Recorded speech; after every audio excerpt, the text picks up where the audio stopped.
Là, bien-aimé, il est 16h moins 5, heure de la Hollande, heure de Rotterdam. Ce qui fait notre joie, c'est notre ponctualité, le respect de l'heure et de rigueur dans notre ministère. Merci Jésus parce que je sais que tu es là. Comme nous avons toujours dit, bien-aimés, nous allons toujours utiliser nos deux langues. La langue internationale qui est le français et notre langue nationale qui est le lingala. C'est pour s'adresser à la communauté lingalaphone et francophone. Et nous disons merci au Seigneur pour notre bien-aimé qui continue à faire la traduction en anglais, afin que le milieu anglophone aussi puisse bénéficier de cette grâce de la parole. Oh, Jésus est là, bien-aimé. Commencez déjà à vous connecter sur Facebook, Dr Kiss Gloire, et sur YouTube, MCERH Tabernacle Rotterdam.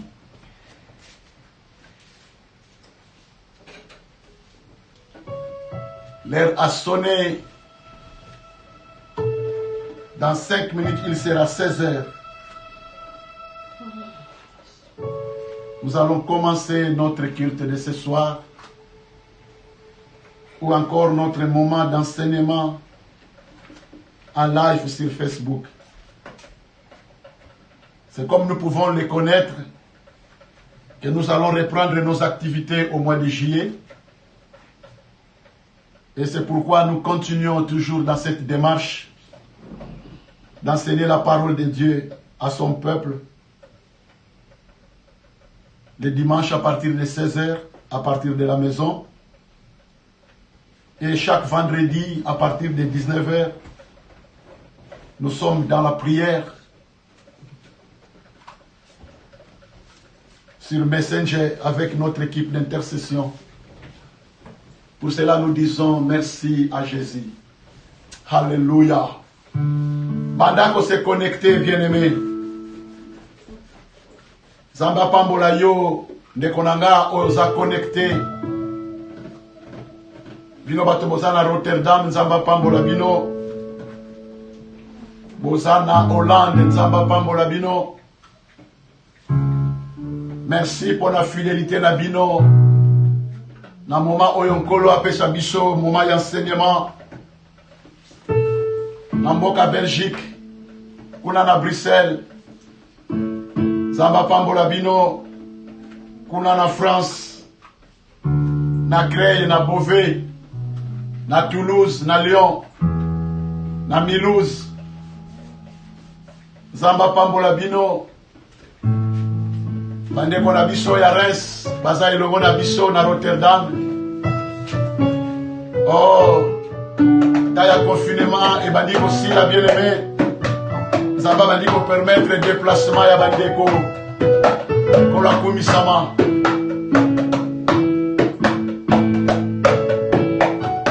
Oh Jésus, entrez dans ces portes avec des cantiques. C'est pour la bien-aimée, Toye la Zambé, Toye Oyo, et la Simana Yango, Tokoti, na moment na biso d'enseignement. Jésus, commencez à partager la vidéo, bien-aimés. Commencez à connecter vos bien-aimés, vos amis, vos contacts. Zamba Pambolama, ou en Afrique du Sud, à Katia Johannesburg, Bandeko Bazola Kabiso. Zamba Pambolama, pour la Bandeko, pour la Londres.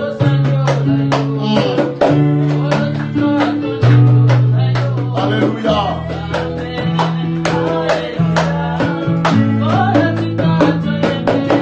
Papa mola mapona bino kuna Congo Kinshasa.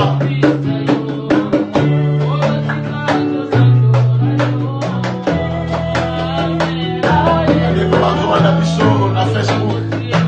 À partir ya Kimpese, kuna na Malanga. Zamba Pambola bino. Alléluia. Alléluia. Nekonanga onana Luanda. Adekona emsera tabernacle na mona Luanda. Samba pamona bino. Oh Yesu. Alléluia. Amen.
accueillir notre Seigneur. Tant que vous avez bien aimé, pendant que vous partagez vidéo là, pendant que vous connectez à contact na yo, vous êtes malade la parole. Alléluia.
Merci pour la temps où bien aimé. Pendant que vous êtes dans Zambé, vous dites à moment où vous êtes dans le colo. Zambé, où vous êtes dans le colo. Alléluia. Et si vous êtes dans le colo, pendant que vous êtes dans le colo. Devant le colo, vous êtes disposé pour être dans le colo.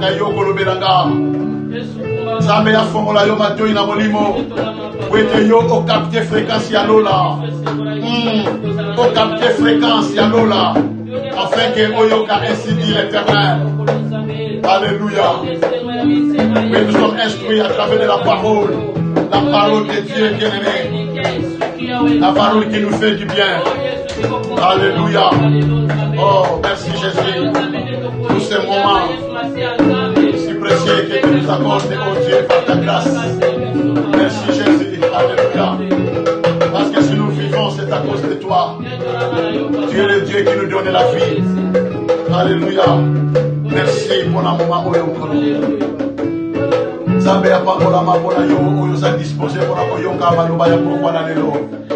Alléluia. Alléluia.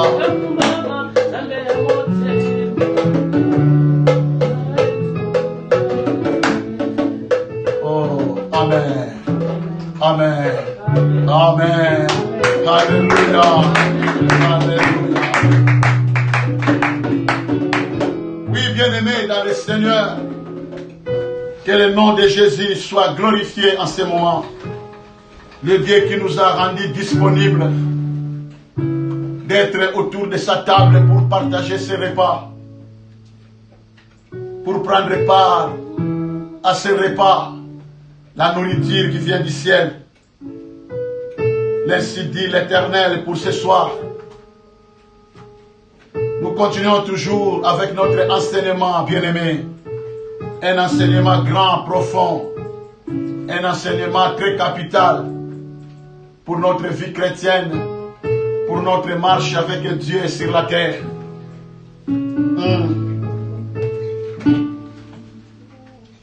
Mokili babandi ko débloqué tant il y a confinement. Mokili pesinzela na bato babanda ko tambola. Bato babandi ko reprendre ba activité na bango. Zambazwa lokumu. Mais malgré cela, ils ont continué toujours pour insister sur le respect des mesures préventives. Et biso pe tozokoba na kati na malakisi na biso. Tobaki ete naza obligé tokende na malakisi oyo vraiment kino na suka afin que tu comprendre profondeur il y a Psaume 91 verset 1 à 16. Nous avons intitulé notre enseignement le lieu fort et secret de la sécurité du croyant. Et nous sommes arrivés à un grand point que nous sommes en train de développer jusqu'aujourd'hui. Ce point qu'on a intitulé les dangers d'ordre moral qui menacent la vie du croyant. Et nous avons vu que parmi les dangers, il y a le premier qui est le danger du filet de l'oiseleur. Le deuxième qui est le danger de la peste et de ses ravages. Le troisième, nous avons vu, c'était le danger des terreurs de la nuit. Alléluia. Et aujourd'hui, nous poursuivons notre enseignement avec le quatrième danger qui est la flèche qui vole des jours. Alléluia. Bien-aimé, yoka explication, yaba écriture. Ma comme le bina biso na Psaume 91. Na verset 4, il te couvrira de ses plumes et tu trouveras un refuge sous ses ailes. Sa fidélité est un bouclier et une cuirasse. Verset 5. Tu ne craindras ni les terreurs de la nuit, ni la flèche qui vole de jour. Tolaki bien-aimé, le troisième danger, c'est le danger de terreur de la nuit. Et tout le monde qui est sur le plan de la Bible et sur le plan de la médecine. Toujours croire que belé na ba famille, ba pambolami, pe ba maman, bazo soit toujours contrôle. Yabana na bango tango bazo la pongi. Oh, Zambé azo pesa ba maman ma yele. Atako sali na yo médecine te. Mais Biblia ezo enseigné biso na mozindo. Maman moko a sosoli komona mwana na ye ya 10 ans. Kosuba à 2 reprises na mbetu. Pendant une même semaine. Oh, tango batali singa likambo wana na lobiete non. Na tuni na likolo e pa ina nkolo. Eza na ngo problème ya ba démonter. Mais ça parce que moi na a se livra qui plus na ba film na bango na ba jeu vidéo pour les enfants. Nazo ko talaka ba jeu vidéo, bazo talaka ba film d'horreur. Oya bana e biloko wana et capturer esprit à moi et ça était tango alali à se retrouver que moi na 10 ans mais a subi natal saki biso na kati na ba terreur de la nuit moi na koki ko vivre na yango à partir de 18 mois et 4 ans et na 5 ans ba terreur de la nuit est comme nango rare peut et disparaître mais koki ko revenir na âge adulte. Mais à partir de 10 ans, ce qui va manifestation, oye bandini susu ko zonga na bomo ya mutu. Ezo senga sko ba prière ya délivrance. Wana pour la bana. Mettons mkola zo s'adresser na église koloba ete. Tu ne craindras ni les terreurs de la nuit. Et il a accepté ba terreur de la nuit et zo akapé ba mikolo. Et tout le monde qui ba trouble oye ça grave. Et ça a été moutazo pour marcher en dormant. Moutazo tambola nazo la pongi. Et deuxième trouble, c'est grave na vie à moutou. Qui était au moins moutazo suba na mbetu. Azam kolo nazo suba na mbetu. Et sengeli bataboye. Baluka vraiment qu'on la délivrer par une kolo. Parce que Eza, esprit à monde des ténèbres, m'a commis derrière le Cambououi. Nous n'allons plus revenir sur cela, bien-aimé. Le quatrième danger, la Bible dit, tu ne craindras ni la flèche qui vole de jour. Okobangate à ta flèche, oyo ba diriger vers yo na moi. Ceux qui n'a boutou vie à chrétien et ça en danger à cause des terreurs de la nuit. Pendant les jours, la vie du chrétien ou la vie du croyant est aussi en danger. Il y a d'autres qui, dans les jours tout comme dans la nuit, nous sommes confrontés à des dangers. Alors comment vivre en sécurité dans ce monde bien-aimé? Il est important de konanga oyeba malakisi oyo. Il est important de konanga o saisir profondeur ya parole na Psaume 91 oyo to tanga mbala. Mais aujourd'hui Dieu nous fait grâce d'entrer en profondeur, d'aller à la profondeur de ces psaumes. Un psaume de confiance. Tu ne craindras ni la flèche qui vole de jour. Cherchons d'abord à comprendre la flèche c'est quoi. Bien-aimé, la flèche est une arme utilisée pour percer. Oh, merci Jésus. Merci Jésus. Alléluia. Parce que je sais que Dieu va parler à une personne. Amen. Et je sais que Dieu est là pour nous délivrer. Car c'est lui qui dit, tu ne craindras ni la flèche qui vole de jour. Bien-aimé, la flèche est une arme utilisée par l'ennemi, par l'adversaire, pour percer. La flèche est utilisée pour provoquer une blessure. La flèche est utilisée, si possible même, pour donner la mort. Merci Jésus. Yes. Alléluia. Oh, merci Jésus. Merci Jésus. Bien-aimé, osoki pota na kati na nzoto na yo. Peut-être pota ya opération. Peut-être pe pota oya wutie pa na munguna. Mais Dieu est là. Alobi ko banga te parce que Zambaza. Zambaza. Abiko banga te parce que yaza wana pona ko délivrer biso. Yoka litato li bien-aimé avant de foncer. Bande ko moko na Congo. Mwana moke sengela ki yakende hôpital. Parce que pota moko ebimiye na kuis. Oh, yami bale ebimi lisusu pembeni. Yami satu ebimi lisusu pembeni na kuisi ya mwana mwasi. Oh, ba parana ye ba benginga. Pona nini parce que ko bange kota kikati na bango. Ba bengi si bango na hôpital pour être mwana a passé na opération na hôpital. Et ba minganga ba bandi même ko banga bango pe. Ba metozo comprendre te to ko sa la opération ngo ndenge nini. Pour te comprendre cause na yango ti. Et ba minganga ba omo ko nan bazo banga pour être ba sala mwana opération ba bi mais soki to sali opération peut-être e ko tsuka na lokolo na yeba ke de ko kata yango. Oh, ba minganga bazo ko banga ko opérer mutu. E ko banga ba minganga e bangi sipe ba parents famille ya mutu ya siyandeko. Ba tuta mina motema ke non to ebi mo sali na nzambe. E ba bengi ngali mo umbo na nzambe ba zui contact. Batali singali problème oyo. Nabina bango problème ezate. Toko bonde la nzambe. Mokolo bo kende na hôpital. Bo pasenga yi mutu oyo azobela po ete na bonde la pona ye. Après bo bisa baminganga bo sala yi opération. Après opération bo benga ngai po bo pesanga yi suite. E ba kenyi na hôpital ba bengi ngai to bonde li nzambe te na bonde li pona ndeko e baminganga bazui ba matière na bango, ba matériel ya opération, pe ba salinde ko opération na lokolo. Opération eleki malamu pe esili. Ba minganga bakamwe balobi ah. Mais to banga ki ndenge nini? Ba famille abengi ngai ba pamboli nkolo. Ba bi mwana fa vanda na hôpital pendant 15 jours. Ma vandi na hôpital pendant 7 jours.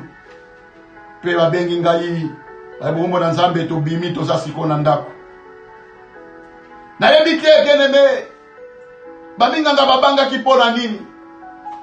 Dabina biso flèche tango eyaka ko tumba manabomo ya mutu. Merci Jésus. Ezalaka pote e percé yo. Flèche soki e percé yo bien-aimé e koko kota tina kati e ke ko déranger babiloko na kati na nzoto. Flèche koko zwa na lipumu e koti na kati e ke ko déranger na ba michopo. Flèche kokota yo même na kati ya motema et koti na kati kuna et toucher motema et kokipe même ko provoquer liwa na bomo ya mutu wana. Ya on a tel si biso bien aimé avec la sagesse de Dieu que la flèche est une arme utilisée pour percer et koki ko percer yo peut et toucher intérieur na yo. La flèche est là pour provoquer une blessure. Flèche koki ko beta yo peut ezokisi yo. Pota moko grave, pota moko pasuki. Yo ka mate ya bien aimé. Yo oyo ozoka déjà.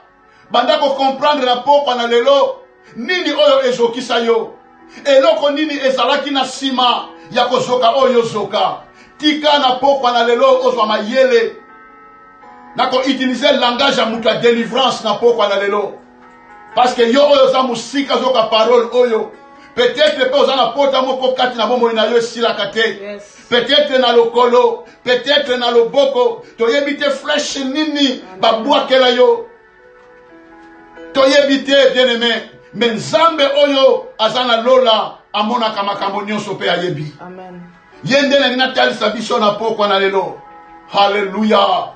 Bien aimé, peut-être au wuti koleka na opération. Pota li bumwe fongwa mi pe pote zali ko kaukate. Zamba Pambolama, bien-aimé, nous servons un Dieu miraculeux. Nous n'avons pas le temps de donner tous les témoignages en live sur Facebook, car nous ne cherchons pas la gloire des hommes, mais nous cherchons à ce que notre Seigneur soit glorifié. Amen. Car la Bible dit, tout ce que vous faites, faites-le au nom de Jésus-Christ. Et si vous pouvez vous réjouir, réjouissez-vous dans le Seigneur. Que la gloire soit rendue à notre Seigneur. Je sais, bien-aimé, ce que je vous dis. Et je sais la grandeur et la puissance de Jésus que je vous prêche. Alléluia. Amen. Oh. L'anda malaki oyo bien-aimé. Et j'ordonne en tant qu'homme de Dieu. Yo oyo ozana ndeko moko azana pota o esila kate. Soki olandi malaki si ya poko na lelo. Zwata bonde la pona ndeko na yo. Alléluia. Bisika biso basala nzambe tokoki kokoma te. Yo oza capable ya kokoma. Bien-aimé ozana molimo na nzambe oyo azoro bakati na biso na ngonga oyo. Yango wana lève-toi sous l'influence du Saint-Esprit et bonde la pona ndeko na yo. Amen. Pota wane ko kauka au nom de Jésus. Je libère la parole avec une option dimensionnelle pour apporter la délivrance. Na banzoto ya bato ye zoki sami epai na munguna. Alléluia. Oui, bien-aimé, tu ne craindras ni la flèche qui vole le jour. Babwa que la flèche, bien-aimé. Oh, tika na sosolisa biso malobana nzambe. La flèche est dirigée vers une personne. Et cette personne, c'est toi. Cette personne, c'est le croyant. Alors, flèche, wana tango ezoya, bien-aimé. Et koki ko zokisa yo. Et koki pe ko kota na kati na yo. Et koki pe ko memela yo liwa. Mais tika na yebi sabiso eloko moko. Na yebi Yesu ona zotalisa biso na poko na lelo. Azalaki na ekulusu bien-aimé. Makomelo bina biso. Alléluia. Oh babandi oyo basoda baye. Balobi bokende ko buka bango makolo. Po ete bo précipiter bango na liwa. Oh bien-aimé. Bakeyi na ekulusu ya mutu moko bandi. Bakutiye akufi na note. Babukiye makolo. Bake na ekulusu ya bandi mususu. Oh, bakuti ya kufina note, babuki ye makolo. Betango bakomi na ekulusu ya Yesu nanga. Bakuti bien-aimé Yesu nanga asi akufi. Oh, ba regretter. Soda regretta lobi, ayo kufi afambo ye ndenge nini. Mwaya buka ye makolo ezate. Po ete makomi ye kokisama. Ete mukuwa moko te na kati na nzoto na ye ekozala brise. Yo oyo zo mona pasi na makolo na yo. Peut-être babwa kele yo rhumatisme. Peut-être ba loki yo bien-aimé dans le Seigneur. Mais tikana ye bisabiso. Il y a un Dieu oyo akufa po na biso. Bien-aimé tango bakuti Yesu akufa. Soda tali. Ya kanisa zo kwa jir na kanda. Abime yo kufi avambo ye ndenge nini. Ala maboko na zalaki na flèche. amati atubi Yesu likonga na mupanzi. Bible lobi makila na mai ebimi. Ye oyo akufaki deja, mais makila na mai ebimi. Eliko laksayete akufaki te, alala ki na yende pongi. Il était en vie et il était vivant. Parce que ce qui muta kufi, ba système yanzoto na yepe ekufaka. Mais Yesu na biso akufi na ekulusu, ba système yanzoto na ye ezo fonctionner. Makila ezo circuler, mai ezo circuler, pe yango ebimi. Ne bisika ngai na yoto botama, ne bisika ngai na yoto zwila bomon. Alléluia. Bien-aimé, aujourd'hui je vais utiliser le langage. C'est comme si j'étais en délivrance. Parce que je sais que de loin ou de près, notre Seigneur est en train d'opérer de grandes choses dans la vie de ceux qui croient à sa parole. Alléluia. Oui, bien-aimé. Yesu na biso ba tubi ye flèche. Et koti na kati na libumu na ye. Mai na makila ye bimi. Oh. Nebisika ngai na yo tobotama en tant que bana na Nzambe. Nebisika yo mwasi outa na mupanzi ya mobali na yo. Tika na yebisa biso bien-aimé avant tokota na mozindo. Oh Adam, azalaki yemoko, pe azalaki toujours soucié. Kolatalié alobi, il n'est pas bon que l'homme soit seul. Je lui ferai une aide semblable à lui. Nzambe atali boye ayena banyame pa ya Adam apesa bango bakombo Adam pesi bakombo mais molinga no ya kokani na ye azalaki te. Nzamba tali alobi te nakota na mozindo nzamba koti na mozindo Bible lobi alali si mobali pongi e aye kozwa mokuwa na mupanzi na ye na kote na ye nzamba ye kolongola mukuwa ake kosala Eva. Etango azie kozongisa Eva epai na Adam, Adam miswe fongwami, atali, alobi voici cette fois-ci, celle qui est os de mes os et chair, os de mes os et chair de ma chair. On l'appellera femme parce qu'il a été tiré de l'homme. Adam a eu vision, yalibala. Yawana ndeko mwasi tikala yebisa yo ete outa na mopanzi ya mobali. Ndeko mobali tikala yebisa yo ete mutu moko abima na mopanzi na yo yende molinga mi na yo. Voilà pourquoi na mikolelekaki nebisaki biso bien-aimé que Dieu est le chef de Christ. Christ est le chef de tout homme et l'homme est le chef de la femme. Et nakati na mopanzi ya Yesu neba tuba ki ye flèche. Maïna makila et bimi. Oye pesi naissance. Ya église lokola épouse na ye. Église za mwasi ya Jésus. Aouta na mupanzi ya Jésus. Ndenge Eve aouta na mupanzi ya Adam. Ndenge Evo aouta na mupanzi ya Kise. Alléluia. Oh. Ndenge Olga aouta na mupanzi ya Roger. Alléluia. Bien-aimé tika na yebisa biso ba profondeur ya flèche. Comment? Tika ososo la bien-aimé que tango Bible ezoba na biso siko pona tina na flèche. Alobi tu ne craindras ni la flèche qui vole de jour. Donc en parlant de la flèche, oyo eza dirigé vers biso pona ko percer na kati na biso, pona ko zokisa biso, to pe ko provoquer la mort kati na biso. En parlant de la flèche, la parole veut parler ici des armes humaines ou spirituelles de l'ennemi, des armes qui sont forgées contre nous. Bible dit bien aimé, ba armes humaines ou bien spirituelles, oyo ennemi na yo, oyo adversaire na yo, azoko forger contre yo, a inventer yango contre yo, a fabriquer yango contre yo, pour aluka bien aimé, peut-être liwa na yo. Mais assurance na biso evandi na kati na parole. Ésaïe chapitre 54 verset 17. Bible dit, toute arme forgée contre toi sera sans effet. Na yo kaka ba te belé bien aimé, ba compliqué kaka ba écriture ba été toute arme forgée contre toi sera nulle et sans effet. Nanya te ya yo makambu oyo ndekonanga. Et si kanini ba commis sera nulle et sans effet. Comment? Oh, bien-aimé, sosola kailo bananzambe ndenge yango ezaleli. Toute arme forgée contre toi sera sans effet. Bible l'obité que sera nulle et sans effet. Ozo ça la tautologie, bien-aimé. Poso comprendre te makambu yo zoloba. Ésaïe 54, verset 17. Tika na kote so na mozindo ya verset oyo bien-aimé. Toute arme forgée contre toi sera sans effet. Changer façon ya ko prier ndeko. Longola loyenge, longola sentiment na ba prière. Longola pe ba fausse connaissance na ba prière.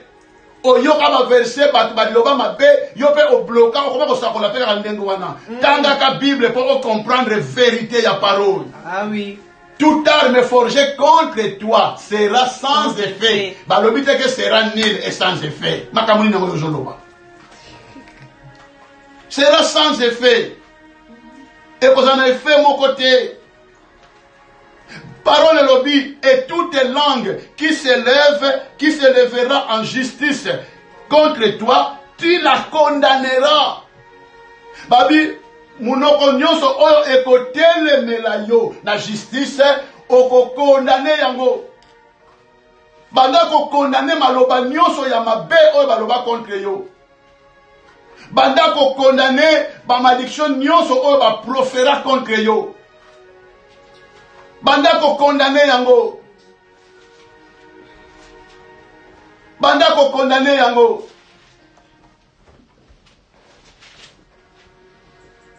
Bible lobi condamner maloba wana. Condamner yango. Tu dois prononcer par ta bouche. Maloba nyonso o monguna a proféra contre yo. Na condamné yango na kombo na Yesu. Parce qu'il y a quelqu'un qui fut condamné pour moi. Et nga il est là vivre sous la condamnation. Il est écrit car il n'y a point de condamnation pour ceux qui sont en Jésus-Christ. Linga o comprendre Yesu o yondi melande konanga. Linga o comprendre nguya monene ya Yesu o yondi mela. Tu ne craindras ni la flèche qui vole de jour. Bible lobi, tel est l'héritage des serviteurs de l'Éternel. Yangonde héritage. Oyo tata atike la biso basali na ye. Tata na biso azanzambe. Et son esprit est en nous, par lequel nous crions Abba Père. Molimo na nzambe azakati na biso, na nzela molimo wana, ne biso tozo buganga koloba Abba Père. Abba Père Nicolas Kissa, celui qui est le Père de Jésus-Christ, est aussi mon Père. Aza papa nanga, Yesu ndaza yaya nanga. Banda kolanda na bokebi malaksio bien mais oko comprendre makambo ona mozindo. Tata kufi atika ka héritage. Héritage nini tata atikela yo. Biso Yesu na biso akufa pe azonga na lola. Akeko bongisela biso bisika eleko la salite akufa te. Mais tant qu'il y a dit que tu vivre dans mokili, un monde méchant, atikela biso héritage. Balobi tel est l'héritage des serviteurs de l'Éternel. Yamonde héritage oyo nzambe tata atika et pas ya ba serviteur na ye. Héritage yango ezali nini bien-aimé? C'est l'assurance de vivre en sécurité parce que nous sommes gardés pour Jésus-Christ. Soki nzambe abatelaka yo nanga ezali parce que azoko batela biso pona Yesu Masia. Jude 1 asosoli makambo oyo alobi ete nous sommes gardés pour Jésus-Christ. De ce qui ngana yo bien-aimé, Zambé a permettre de tokufa na coronavirus. Et ça simplement parce que il nous garde pour Jésus-Christ. Balobi te que il nous garde par Jésus-Christ. La Bible le dit, il nous garde pour Jésus-Christ. Ça veut dire en tant que serviteur Yanzambé, Kolonde a gardé bisonanu pour Jésus-Christ. Et nous avons encore de quoi à faire pour Jésus-Christ. Yawana Nzambe abattre biso. Parce que mon mission na biso et comme il en a soukate. Yawana avec le corona kokina yeko ya mais à côté biso parce que to comme il en a soukate. Mission ezananu. Nous sommes gardés pour Jésus-Christ. Yawana yonde konanga obiki na moment oyo linga o comprendre que Nzambe ne mutu abateli yo. Abateli yo parce que ayebi que tu y a encore ce que tu dois faire pour Jésus-Christ. Yawa bateli yo. Oleki bato bakufi na eloko te. Ebele bazwami na coronavirus pe batiki biso bien-aimé. Mais moi je sais, ebele kat na biso bazwami pe na coronavirus, mais coronavirus a libéré bango. Parce que Dieu a un plan pour toi. Yonde kolanga obikisami na corona. Linga ososo na pokwa na lelo ete nzambe ana plan pona yo. Alingi ete osalela ye. Alingi ete osala makambu pona Yesu. Ya mwana a garder yo. So ka mwana ki osana tina moko te akaki ko permettre okufa na yo. Et ba oyo pe mususu nzamba permettre ba kufa la bango eliko la ete mission oyo pesa ki bango et souki juste na moment oyo corona mais ça coïncidence. Oh Jésus, et ça coïncidence et la mission la bango esili nango alors nzamba permettre pe ba kufa la bango na ça ki biso mi kolega ki bien aimé ce qui nous importe et ça ko kufa na corona te po kufa na corona okufa na accès à avion okufa na mutuka okufa na hôpital. Et so eloko eza important pour na biso okufa kati na Christ. Yes. Ya mwana temps oyo l'État abombi bato na bandaku mais biso toyeko bomba manase ya présence ya Nzambe.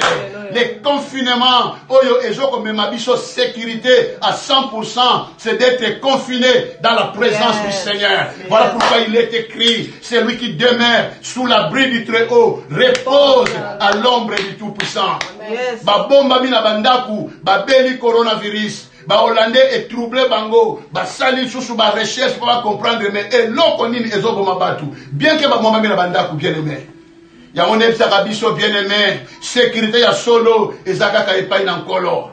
O bomba manandaku, o kende musala, so ki nzamba permettre ozwa mapa corona kozwa yo. Et je sais des gens bakei pe na ba misala lokola moi qui vous parle, to kei pe na ba misala mais to zwa mina corona te. Et ça simplement parce que Nzamba yebi que nous avons encore à faire pour lui. Amen. Oh, token accompagné na biso, to sala na marocain moko, marocain une semaine et sala ki marocain za musalate. Tamba ya to tuni mais ndenge dino mona ni pendant une semaine abi papa nanga zui corona. Ya oto anako sala chaque fois ko kende ko bunda pona bombo ya papa nangai. Gloire à Dieu, papa kufite. Moi, je peux te banga moi, les autres, yo, vous êtes dans corona, qu'est-ce que même sur corona awa. Loin de là, c'est que moi, je sais bien aimé, il y a quelqu'un qui nous garde. Amen. Ya moi, na bande ko tant on est ça biso to bon de l'ensemble, to respirer mon papa Saint-Esprit, to respirer mon papa ya lo la bien-aimé, je sais ce que je vous dis. To vanda ki na bango, to lia ki na bango pe. Na France babengi ngai bien aimé ndeko moko asali libala na kati na ndaku e batu ba ye na kati na ndaku na ye mutu moko ayaki na corona pe abebishi bomo ya batu e mutu ngo lelo où je vous parle mutu amasila kufa e batu bakamwe babi oh ndeko kufi na corona to alaki na ye confiné na kati na ndaku to kendaki libala bandeko bapambo liko babi gloire à Dieu parce que nzambe kakale mutu abatela ki biso parce que bamusu bazwa ma ki na corona. Voilà ce qui se passe dans ce monde bien-aimé. Mais la Bible dit, tu ne craindras ni la flèche qui vole des jours. C'est un héritage. Et notre héritage, c'est l'assurance de vivre en sécurité. Parce que nous sommes gardés pour Jésus-Christ. Parole lobby, tel est le salut qui leur viendra de moi, dit l'Éternel. Oh, ainsi dit l'Éternel, nous sommes la bichon à pourquoi on lelo. Babi, tel est le salut qui leur viendra de moi. La Bible dit, il n'y a aucun autre nom qui a été donné parmi les hommes sous le ciel, par lequel nous devions être sauvés. C'est le nom de Jésus-Christ. Car c'est en lui que nous avons le salut. La Bible dit, c'est par la grâce que vous êtes sauvés, par le moyen de la foi. Salut, la foi en Jésus-Christ. Oh, merci Jésus. C'est pourquoi je vous dis, bien aimé, que le croyant devant la flèche, il a besoin de Jésus. Namukala ya Romain Balobi, revêtez-vous de Jésus-Christ. Bolata Yesu. Soko lati Yesu, bien aimé, on va la protéger devant flèche. Alléluia. Parce que flèche est côté dans notre Jésus. Et bimisa makila na mayi. Et Bible lobi, nanzana Yesu, biso pesi to kufa si to se quoi. Donc flèche et aux affaires en mon côté l'icône abisso. Awa na zota sur une flèche. tokokota na révélation pona bana ko révéler biso flèche yango par rapport ya bomo na biso elingi kolakisa nini ne place leçon na biso ekofanda. Alors tango tozotala na mozindo ya Psaume 91, parole yo sosolisa biso que devant la flèche le croyant a besoin d'un bouclier et d'une cuirasse. Devant la flèche le croyant a besoin d'un bouclier et d'une cuirasse. Dans verset 4, dans Psaume 91, il est écrit: il te couvrira de ses plumes et tu trouveras un refuge sous ses ailes. La fidélité de Dieu est un bouclier et une cuirasse. Fidélité ya Nzambe bien-aimé, ezali pona biso bouclier na cuirasse. Linga dala yoto comprendre bouclier et lingo laksanini pe cuirasse et lingo laksanini. Alors flèche et ça nini par rapport au bouclier et par rapport à la cuirasse. Soki yo tala na mokanda ya Ephésiens chapitre 6 na verset 10 à 20. On nous parle des armes spirituelles du chrétien. Nabaki na biso que la flèche, parler de la flèche, c'est parler des armes humaines ou spirituelles que l'ennemi forge contre nous. Alors, bah, armes humaines bien-aimées, et quand il s'arrête de belé, bah, symbolisé par la flèche, mais quand il s'arrête de machette, et quand il s'arrête de mbeli, Moutayeli yo mbeli, achayo na libumu. Moutayeli yo machette, akata yo kingo. Bien-aimé, sosola maloba oyo. Des armes humaines ou des armes spirituelles. Oyo ennemi, adversaire, qu'on utiliser pour la koya, ko zokisa yo, tope ko provoquer liwa na bombo inayo. Alors je veux plus insister sur les armes spirituelles. Ba arme musuni to yebi yango. Ba koko yelo munduki. Ba ko yelo mbeli. Ba ko yelo ba machette bien-aimé. Oko bare machette ndenge nini. Oko bare munduki ndenge nini. Ba lobete mutasimbi munduki batuna ka age na yete. Ata mwana 10 ans soka simbero za munduki mwana 40 ans olenga. Po munduki e blaga kate. Mais Bible a dit que tu ne craindras pas cela. Ce qui nous permet au kufi na Yesu. Ce qui nous permet de battre la yo, à combattre la yo. Mais ce que moi je sais est que Dieu est capable de te protéger, de te garder. Alléluia. Amen. Parole de Bina Bishona, Ephésiens chapitre 6, verset 11. Babi, revêtez-vous de toutes les armes de Dieu, afin de pouvoir tenir ferme contre les ruses du diable. C'est pourquoi je vais plus parler des armes spirituelles de l'ennemi. Ba arme oyo ezo mona na misute. Oyo diable azo utilisé contre biso pona ko luka même ko boma biso. Pona ko luka même ko zokisa biso. Pona ko affaiblir biso. Pona ko bangisa biso. Revêtez-vous de toutes les armes. Abi pona ko faire face na ba arme oyo mungu nazo utiliser contre biso. Yo en tant que croyant, l'attendez bibundeli ya Nzambe. Revêtez-vous de toutes les armes de Dieu. Et par rapport à la flèche, je vais citer ici deux armes, le bouclier et la cuirasse. Babi parce que eza ba arme oyo ezoko déterminer fidélité ya Nzambe pona ko placer ba oya ye na sécurité. Babi la fidélité de Dieu est un bouclier et une cuirasse pour nous les chrétiens, pour nous les chrétiens, les croyants. Alors Ephésiens 6, Babi revêtez-vous de toutes les armes de Dieu. Bon là ta bibundeli nyoso ya Nzambe pour être bon résister, pour tenir ferme contre les risques de l'ennemi. Pour tenir ferme, bien-aimé, là ta bibundeli ya Nzambe. Et dans verset 14, je ne vais pas citer toutes les armes spirituelles, toutes les armes de Dieu, mais je vais me focaliser sur ces deux armes, la cuirasse et le bouclier, afin qu'on comprenne comment faire face à la flèche. Pour flèche et joyauté, bien-aimé, tu dois avoir un mode de vie. Oyo et zo protéger yo. Merci Jésus. Alors, le verset 14 dans Ephésiens 6, il est écrit, tenez donc ferme, revêtez la cuirasse de la justice. Bola ta cuirasse, il y a justice. Dans Psaume 91, balobi, la fidélité de Dieu est un bouclier et une cuirasse. Et dans la Nouvelle Alliance, dans Ephésiens 6, apôtre Paul a zoté yabiso, alobi, revêtez la cuirasse de la justice. Bola ta cuirasse, il y a justice.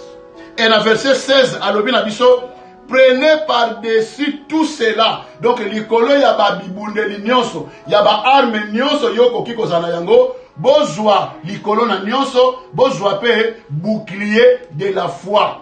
Zala na maboko na yo na oba bengi le bouclier de la foi. Alobi bien, avec lequel vous pourrez éteindre tous les traits enflammés de l'ennemi ou du malin.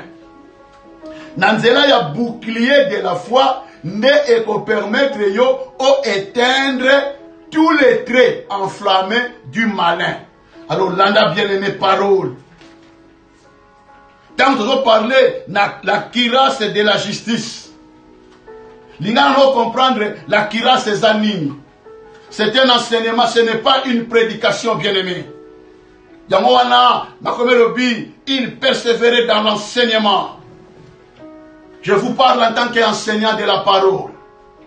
La cuirasse, c'est quoi, bien-aimé? Tu dois comprendre que la cuirasse est une sorte de robe couverte d'écailles en métal. Cuirasse, c'est une sorte de robe, c'est la robe. Robe moko oyo eza couverte na baekaille. Baekaille yango siko eza en métal. Donc basaleli yo kaka robe na t-shirt dilamba, mais ba couvrir robe yango mobimba na baekaille. Baekaille yango siko yo ya métal ya bibende. Ba tietie baekaille ya babibende na kaka robe wana. Siko robe wana yango nde yo croyant esengeli olata. Eza lokola tenue ya basoda. Et nous sommes les soldats en Jésus-Christ. Mais tika na yebisa biso déjà d'avance bien aimé que na kat na combat oyo bien aimé tozo lata bibondeli mais ba tozo bunda eza bisoté. Il y a quelqu'un qui combat pour nous, c'est Jésus-Christ. Amen. Et il combat par nous et pour nous.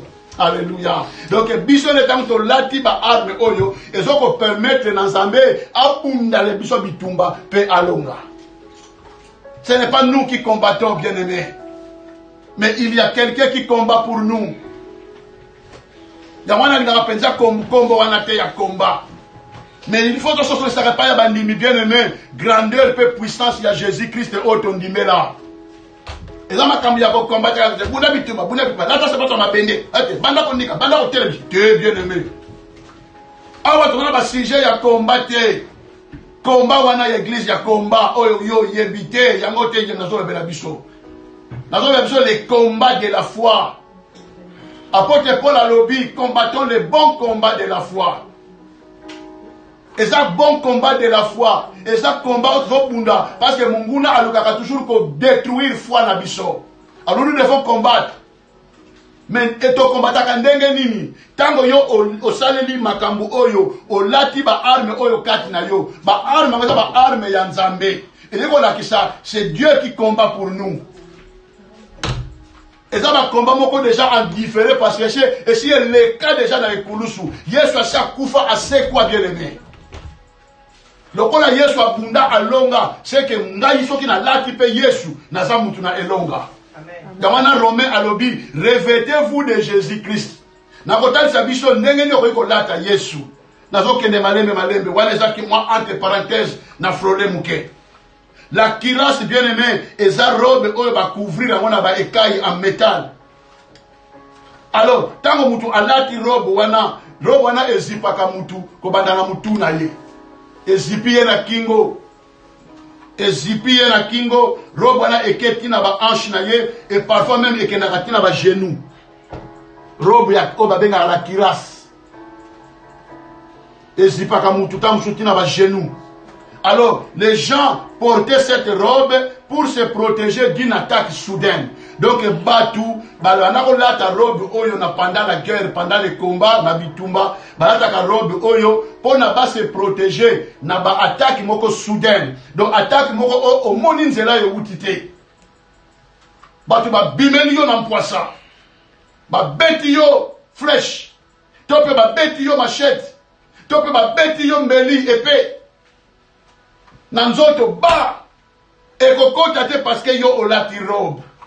Robe ango ezana ba ekaya ba bibende. Eko lela kaka ngai. O comprendre ka ba betinga.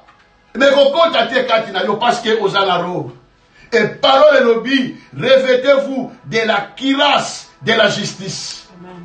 Donc tant que nous avons pour la cuirasse et va lobby na biso la cuirasse de la justice. Donc ningi pe kotal sa biso que justice ya nzambe na kati na bomo ina yo ezape lokola robwana. Donc tant yo oza na justice ya nzambe oza protéger liboso ya bataki oyo ezombimela yo na mpoisa.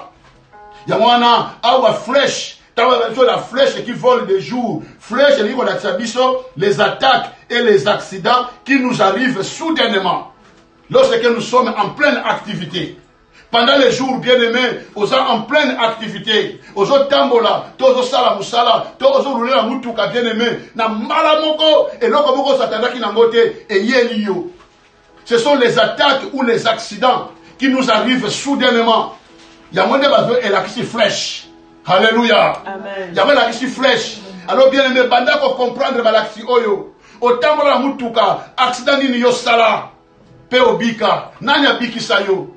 Parce que balati sakayo robe, on va bengi la cuirasse de la justice. Obika bien aimé, parce que nzambe tangwa talaki yo, amoni yo te oza juste. Olati robe wana moyen ata terminer finani mais moyen yo finana izate pour bende et finana kate robe ya kiras couverte de cailles en métal. Je connais bien aimé Nekomoko na mboka France accueilli na mboka Afrique accueilli na Afrique. Alobi na biso mosala nzambe na tokenda Afrique bonde la ponanga na bonde li pona ndeko wana na telefone ndeko avandi na mboka France na bonde li pona ye na telefone ndeko akeyi Afrique tamba zongi poto nzambe oyo alobelaka biso alobeli biso tozoko bondela nzambe alobi na nzela ya mwasi na ngai mosali na nzambe nzamba zola kisangai ezala mupepe moko ya mabe elandi ndeko wana wa Afrique lokola nzambe apesanga don ya discernement na eko comprendre que non eza esprit de mort elandi po ya ko détruire vie na ye na bi alors oyo ko senga na téléphone te photo koma sur place oh mosali na nzambe to telemi to zumutu atoke e pa ya ndeko wana. Ainsi dit l'Éternel, au Route Afrique, mais dans l'esprit de mort et l'andio, pour Eyako Bomayo. Batine yo flèche, oezoya. Alors, faut la bonne de la pona yo, to sali 3 jours dans des coins, to bonne de l'ipona ye. Puis, to zongi Hollande.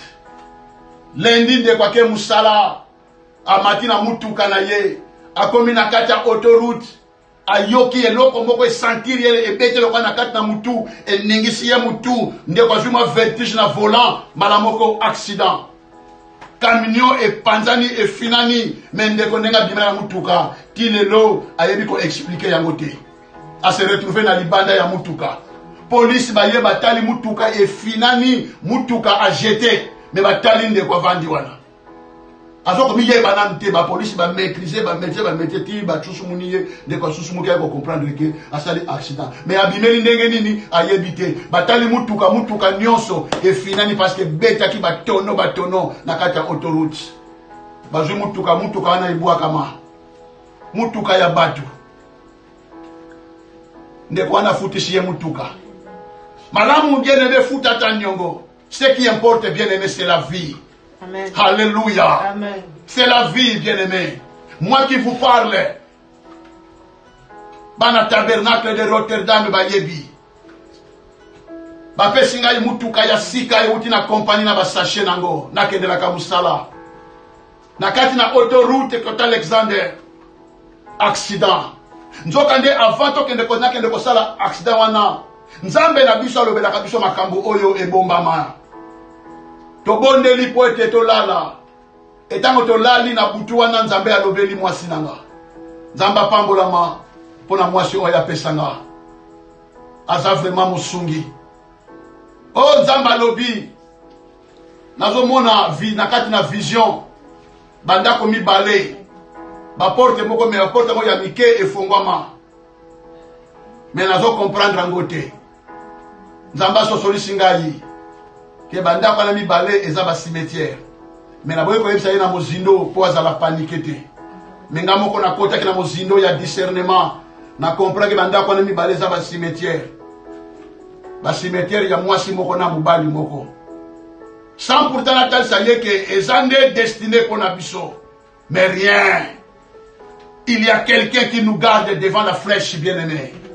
Oh, tongwetani nake musala na silisi musala na bandiko zonga na ndako na komi na kota Alexander na sentir mutu lokola esprit moko yibingai na pongi ya ba seconde na sutuka boye kamino ya mwasi moko liboso nanga e na tuta kamino wana les deux camions na oyanga na oya mwasi wana ebwakama mais biso toza sauvé compagnie balobi qu'est-ce qui s'est passé est-ce que mutu wana azui coûté balobi gloire à Dieu nabi oh epesi nga force pona komaki kolenga na komi kolela nazolela nini bien nazolela mutuka ya sika compagnie ba exhorta balobi ke te mutuka ya sika eza nango na problème te bomo ina yonde mutu eza na importance nazui kondima pe nazui kimia mutuka ebwaka mabe bafutisanga ya bote. Oh bien-aimé dans le Seigneur, la flèche ezotalisa biso ba accident oyo ezokomela biso na mpwasa ba attaque oyo bato osala biso na mpwasa bien-aimé. Ce sont des armes spirituelles au diable il ne peut pas détruire bomo ina biso mais soki tolati la cuirasse de la justice bien-aimé flèche wana ekozala na nguya moko te kati na biso ya wana tangu biso tu ne craindras ni la flèche qui vole de jour bien-aimé. Comment bien-aimé sommes-nous sûrs d'avoir porté cette cuirasse? Ndenge nini tokoki kozala sûr ete tango nazotambola nzela nalata cuirasse ya justice fozalaka sûr tango otambola nzela ke oza juste liboso na nzambe zalaka sûr bien-aimé. Comment sommes-nous sûrs? Okozala sûr bien-aimé lorsque nous vivons dans le royaume de Dieu et que nous marchons selon la justice de Dieu. Tant que nous vivons dans le royaume ya Nzambe en tant que fils du royaume, peut-être nous allons marcher selon la justice ya Nzambe. Et dit qu'on a ça bien-aimé, yo olatane robwana, on va bénir la cuirasse de la justice. Et qu'on protège yo na ba accident et qu'on comme la yo na ça. Et qu'on protège yo na ba attaque oyo monguna ko sala yo na poisa. Et qu'on protège yo ba dekolanga. Marc chapitre 1 verset 15. Bible lobi, le temps est accompli. Yoka évangile à Jésus-Christ. Après avoir été tenté par le diable, Yesu a quitté la côté la parole. Le temps est accompli. Tango kokisami. Et le royaume de Dieu est proche. Repentez-vous et croyez à la bonne nouvelle. Yoka évangile à Jésus bien-aimé. Le temps est accompli. Et le royaume de Dieu est proche. Repentez-vous et croyez à la bonne nouvelle. Bien-aimé, la repentance et la foi. Dans la Bible, ce sont les deux tremplins qui nous propulsent vers le royaume de Dieu. La repentance et la foi. La repentance est un changement de conduite, un changement de manière de raisonner, un changement de manière de penser, un changement de manière de se conduire ou de se comporter. C'est ça la repentance. Bongola motema ndekolanga. Na grec balobi metanoia. ezali regret oye bota makana kata bomo ya mutu après avoir connu la culpabilité de ses péchés. Mutu bien aimé ayoki parole tika masumu ndeko wana parole tutie faut pesa ye mawa faut pesa ye faut a regretter na mabe abanaki kosalela nkolo mutu faut akoma na point wana ya ko regretter mabe na ye regret wana yango ekotinda mutu wana abongola motema regret wana ekotinda mutu wana ajwa décision ya kotika nzela mabe a se tourner na nzela malamu et le fait de se détourner de la voie du péché c'est ce qu'on appelle la conversion et la conversion se clôture par ce qu'on appelle la foi en Jésus-Christ. Okoki ko bongola motema te soki ondimeli Yesu Masiya te.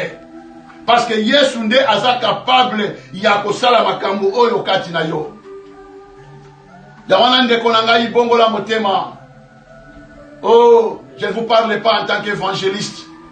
Ba évangéliste baza makasi na ba matière ya ba repentance. Parce que baza batu oyo diable oyo nzambe a utilisaka pour la croissance du royaume. Batu ba bongola mitema balongwa na mabe. Bandimela Yesu loka mokonzi pe mobikisi na bango.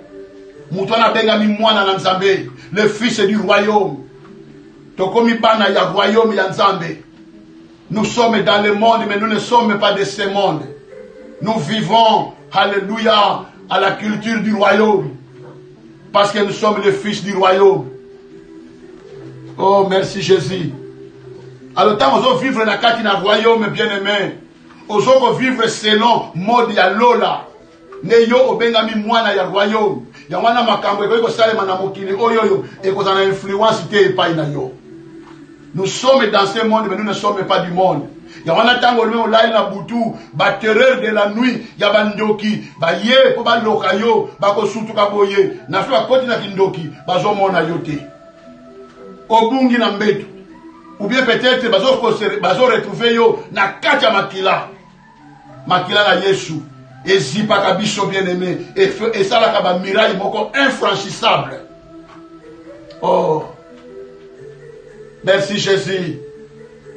Je vous parle en utilisant ce langage de la délivrance. Kuna na quartier 13 na Njili et pa ina biso bien-aimé to uta na mona ndoki uti na mboka mupaya aye na 13 pona ko yako lia mutu e balali na mutu wana mbetu moko. Soka koti na kindoki po asala mabe pa ya ndeko wana amoni ndeko wana mbetu alimwe. Mais soka zongi na normal boye amoni sera lala na mbetu. Et azo comprendre te mais qu'est-ce qui se passe? Merci Jésus. Pona mbuya oyo pesa pa ya basali na yo. Ba intercesseur ya équipe na biso ya délivrance kuna na quartier 13. La église na biso groupe de prière tombé na Erwana, groupe de prière tombé dirigé par le pasteur François Silay. Oh, bien-aimé, je sais ce que je vous dis. Tu ne craindras pas ces choses. Kaka soki yo uzala kati na Christ. Oko craindre biloko oyote, bien-aimé. Ya wana po okota na kati na royaume ya Nzambe sengeli na yo o croire na Jésus-Christ. Car c'est lui le représentant du royaume de Dieu. Alors le temps est accompli et le royaume de Dieu est proche. Repentez-vous et croyez à la bonne nouvelle. La bonne nouvelle, bien-aimée, c'est l'évangile de notre Seigneur Jésus-Christ. Et cette bonne nouvelle, c'est la mort et la résurrection de Jésus. Amen. Ce qui va pesi yo sango, ba bengi yo na téléphone, ba pesi yo sango ya liwa.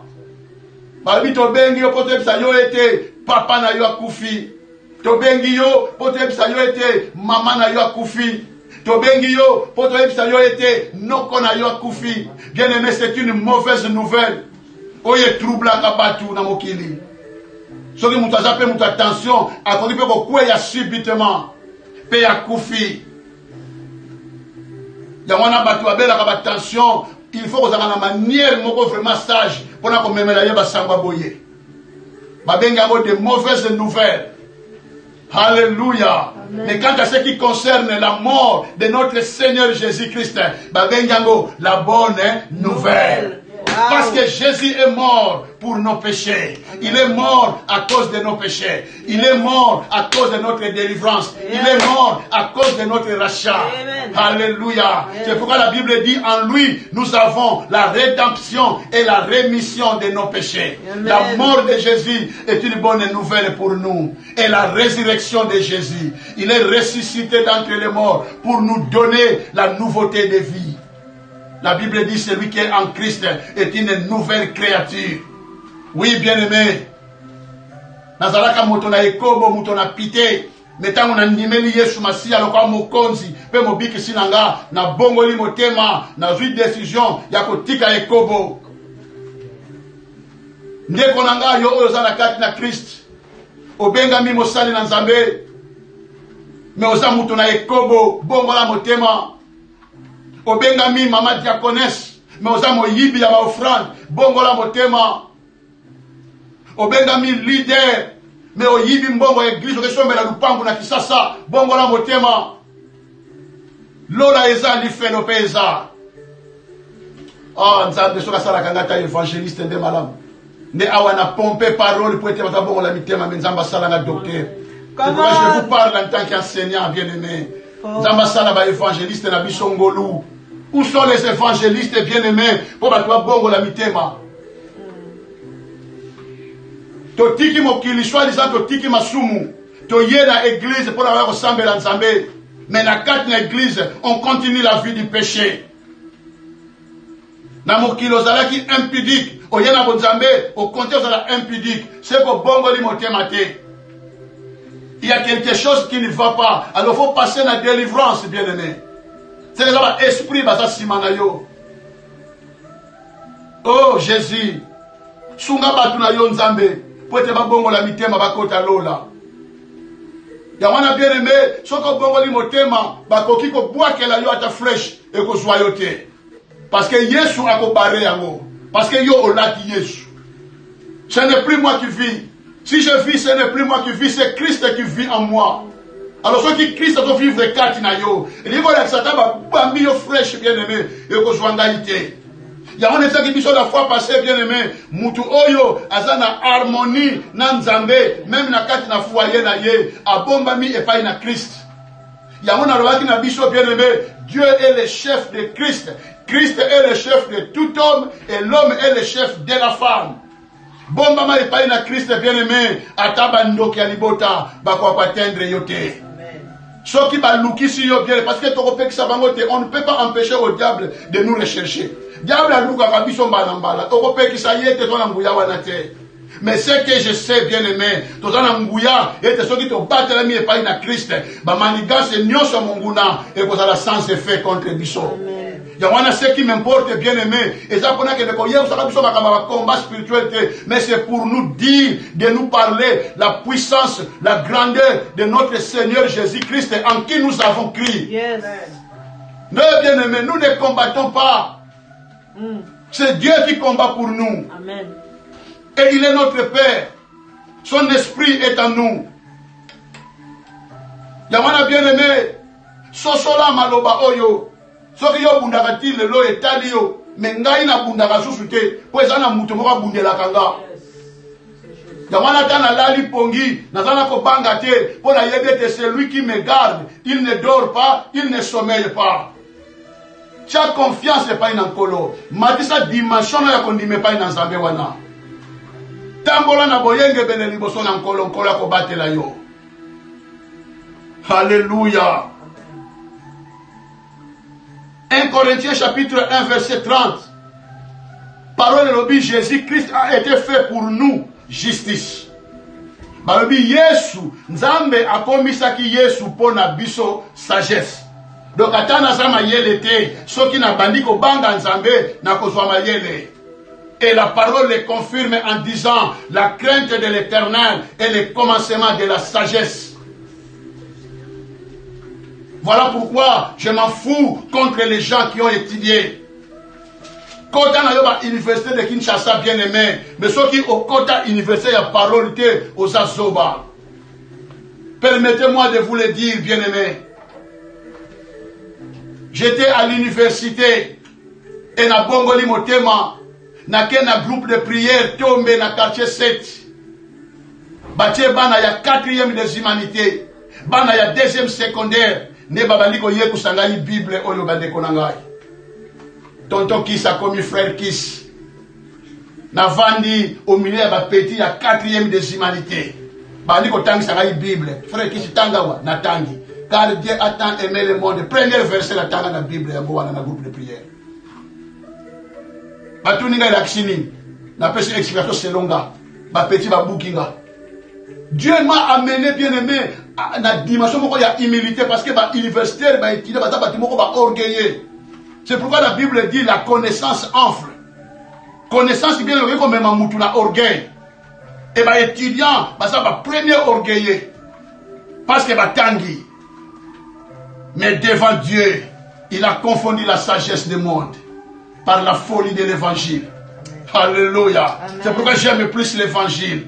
J'aime plus la parole. Dans mon exhorte à battre ma kambu oyo. Et ça, c'est pour nous relaxer bateau batanga. Mais ça, pour nous relaxer bateau batanga. Que ça est l'autre côté du bosso ya Bible. Mon ami docteur Ndinga. Oh, Nzamba Pambola Yobisiko Zali. A Télémélangaï pendant 19h, 22h. Abinangaï dit tonton Kiss. Déjà avec le français que tu parles, tu peux comprendre la Bible. Tu vois, avec un ton orgueilleux. Mais la banque t'a dit ça y est que t'es de causa banda. Mais après 3 ans de babon là qui m'otema. À coup t'as mon frère qui avait raison. Dans que la gloire soit rendue à Dieu. Alléluia. Amen. Et quand on a quelqu'un qui n'a campus, première prédication à l'université. Na sanisi ba étudiant, na bandi ko partager la bango expérience nanga, na dépendance nanga, na conversion nanga, bandi ko partager mon ba camarade. Na bi la bango camarade oh. Camarades, écoutez, je vais vous dire une chose. C'est quoi? S'il y a des bourriques dans ce monde, les universitaires sont des premiers bourriques. Bien aimé, mais comme j'étais revêtu de la puissance du Dieu très haut, bien aimé, et je parlais avec l'autorité divine en moi. Parce que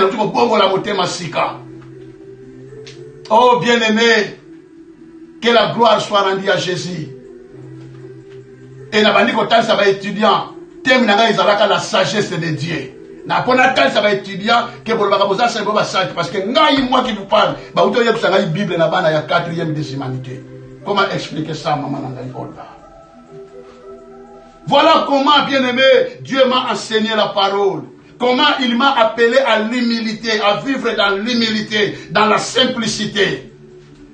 Bien-aimé, c'est pourquoi j'ai toujours chanté que le sage ne se glorifie pas de sa sagesse, que le fort ne se glorifie pas de sa force, que le riche ne se glorifie pas de sa richesse, mais que c'est lui qui veut se glorifie d'avoir l'intelligence et de connaître Dieu, que c'est lui qui exerce le droit, la justice, et c'est lui qui exerce le droit, la justice et la bonté sur la terre. Alléluia. Bien-aimé, Nzambe wana yende oyo tondimela, Nzambe wana yende oyo na otal sabiso na pokwa la lelo. Tu ne craindras ni la flèche. Yawana bien-aimé oko banga yokote. Alléluia. Bien-aimé, pose à la cirque yo o lati robe oyo ya justice et c'est na yo o pratiquer parole. La Bible dit, ce ne sont pas ceux qui écoutent la parole qui sont justes devant Dieu, mais ce sont ceux qui la mettent en pratique qui seront justifiés.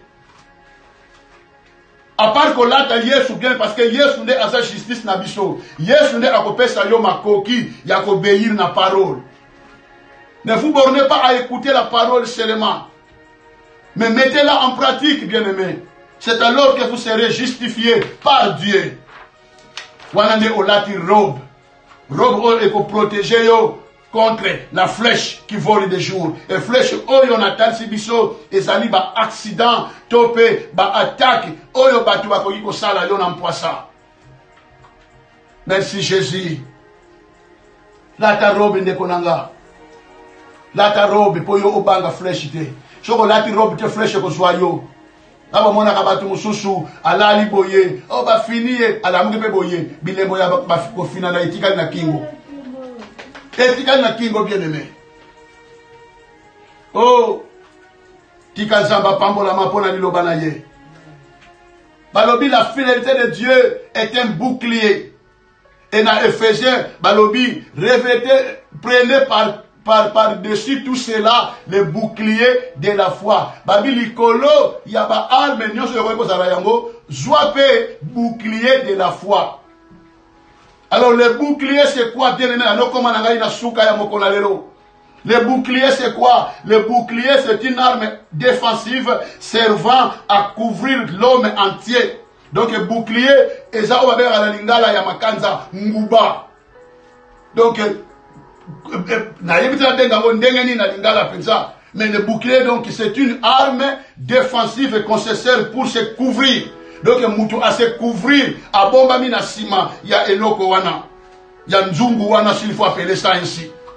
À bomba mina sima na yango bien aimé. Alors bouclier objectif na ezali pour protéger mutu contre les flèches incendiaires de l'ennemi dirigées vers lui. Bien aimé, na kat na bitumba, na kala banako utiliser ba flèche. Ezalaka ba minduki oto yebi lelo te, na technologie ya lelo, ba char de combat, ba auto blindé. Na tanga kala na bitumba, ba banako utiliser ba flèche. Moyen de transport ezalaka ba cheval.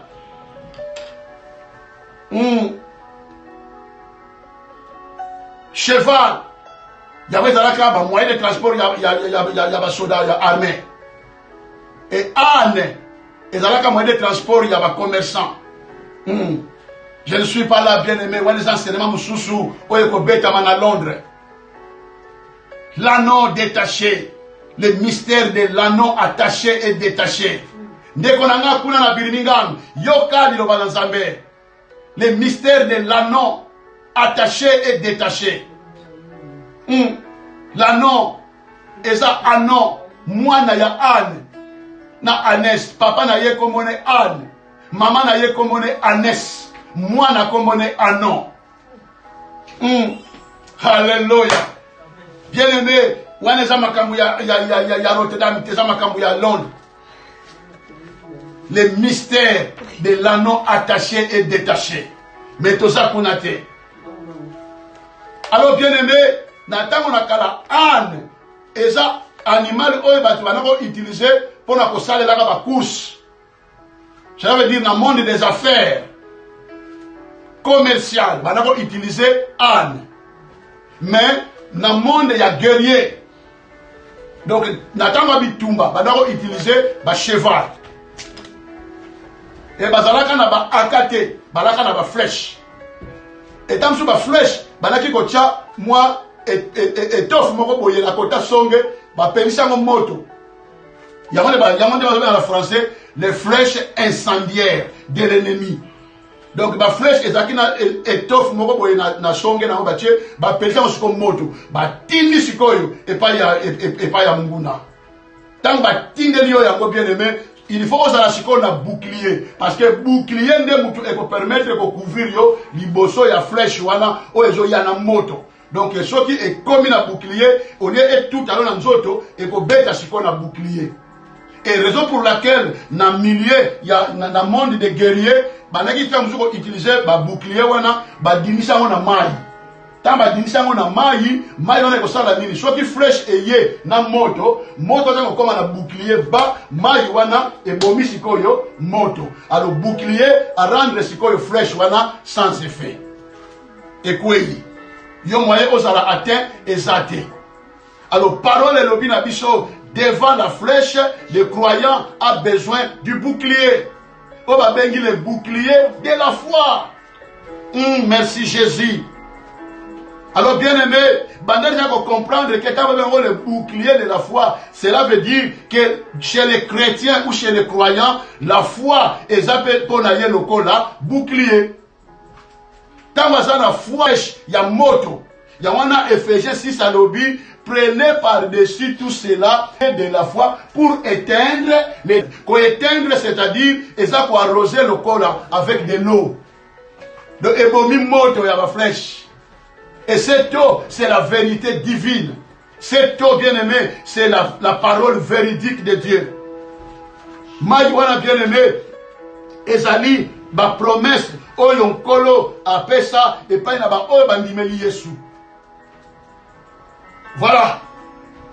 Et on a parlé sur le bouclier de la foi. Et l'Igola qui s'est bien aimé, foi pe ezali pour na biso lokola bouclier. Alors, quelle foi? C'est la foi confiance. Cela veut dire la confiance est sans réserve dans les promesses de Dieu. C'est la veut dire yoka parole. C'est la confiance sans réserve dans les promesses de Dieu. Zamba pambola ma pola mama nanga zolanda mateya. Ndeko mswazo teya ndeko pa zolanda, gloire à Dieu. Yo landa ka baninga tanga teya ka parole. Parce que yo yebi nyonso. Mais ana bato balandaka. Ngai soki bandeko teya parole na landaka. Nazo landa parole. Oyo eko sunga ngai esunginga. Oyo eko zala na sena ngai na pamboli kolo. Oyo eko leka niveau na ngai na zui yango, na capter yango lokola leçon, lokola enseignement, lokola instruction. Parce que parole yaka na balolenge belé. Mais yo bate yaka parole na Facebook olanda ka te molinga ka yo balanda yo. Yo zanan. Bongola motema ndeko nanga. Nous connaissons en partie et nous prophétisons en partie. Mais j'ai toujours dit au peuple de Dieu et aux serviteurs de Dieu que partie oyo yo yebi, yeba yabone très bien pour défendre la saine doctrine. Côté yama sapote. Lobi mama nanga tuninga mutuna. Abino nazolanda bandeko bazote ya quand même parole, n'a pas intervenir. Na tuni o intervenir ndengeni. Abina nga sur la foi. Ngai natalisi ke foi ba obstacle biloko oyo ezalaka obstacle na foi ezali ko banga to ezali doute. Nabi olobi bien. J'ai acclamé le Seigneur bien-aimé. Nabi olobi bien. La peur et le doute ezaba obstacle na foi na biso. Et empêcher que foi na biso et produire misala na yango. Et devant la flèche bien-aimée, il faut avoir le bouclier de la foi en main. Et dit qu'on a dit ça, la confiance sans réserve dans les promesses de Dieu. Vous avez la confiance sans réserve. Je dis bien la confiance sans réserve. C'est-à-dire la confiance sans peur, sans doute. Oyo nzambe alobi bien-aimé salela yango. Kobanga te. Parce que Jésus-Christ en qui nous avons cru, il est le consommateur de la foi. Yende a dit ça, foi na yenyonso. Pour na biso bien-aimé. Alors yo, tiaka confiance na yo na maloba na nkolo. Tiaka confiance na yo na ba promesse ya Nzambe okolonga bitumba. Alléluia. Les obstacles de la foi ou bien les éléments qui empêchent la foi de produire les miracles et la peur et le doute. Oh, maman, il va dire tuninga, et bon, persévérance, topé patience. Na répondre, la persévérance, il n'a la patience, et ça va obstacle ya kondimate. C'est d'ailleurs le contraire. La foi produit la patience. Et la patience produit la persévérance. Et la persévérance dans l'épreuve produit la victoire. Et la victoire produit l'espérance. Alléluia. Bien-aimé, kobungate glory. Landa parole. Alléluia. Bien-aimé, ça a la confiance dans la parole on Nzamba loba. Na ebite Nzamba lobela yo nini bien-aimé. Je répète bien-aimé que les ennemis de la foi c'est la peur, c'est le doute. Israël devant mer rouge, balobi il y perd.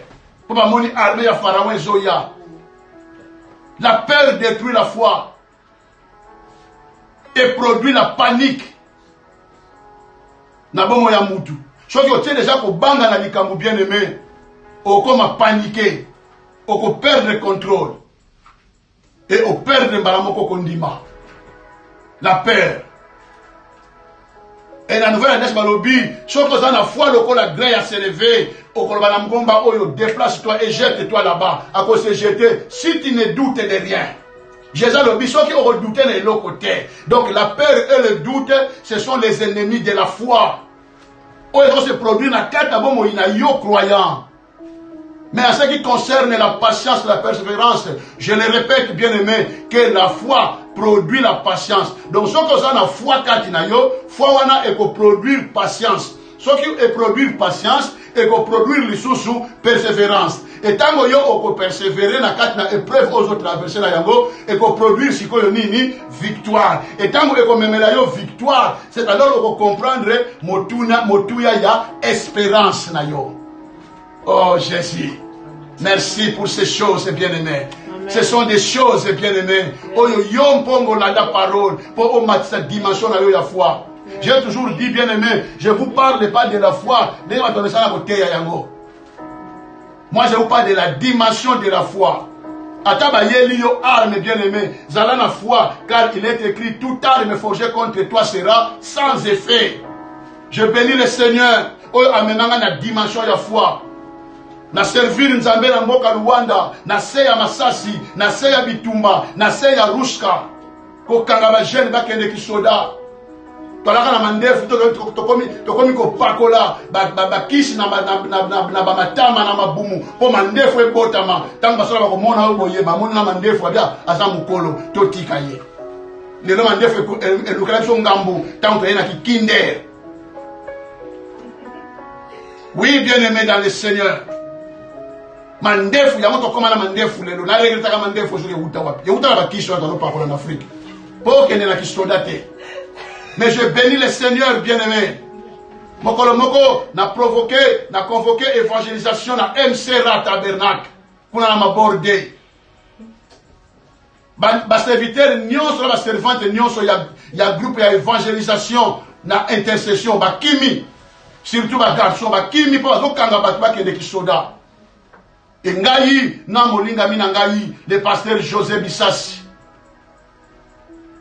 Totele bito biso to bakambi to okima te foto que l'évangélisation. Totie ba macaron na biso ya ba serviteur de Dieu awa.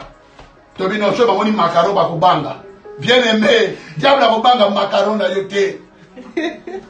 To bano kende na nzela, to komi na nzela ba soda ba kangi biso. Saint-Anchan ba vansi na mabele. Mosana nzamba vandi na mabele. Évangélisation kata na erwana. Ba kangi biso, bozo kende ki soda.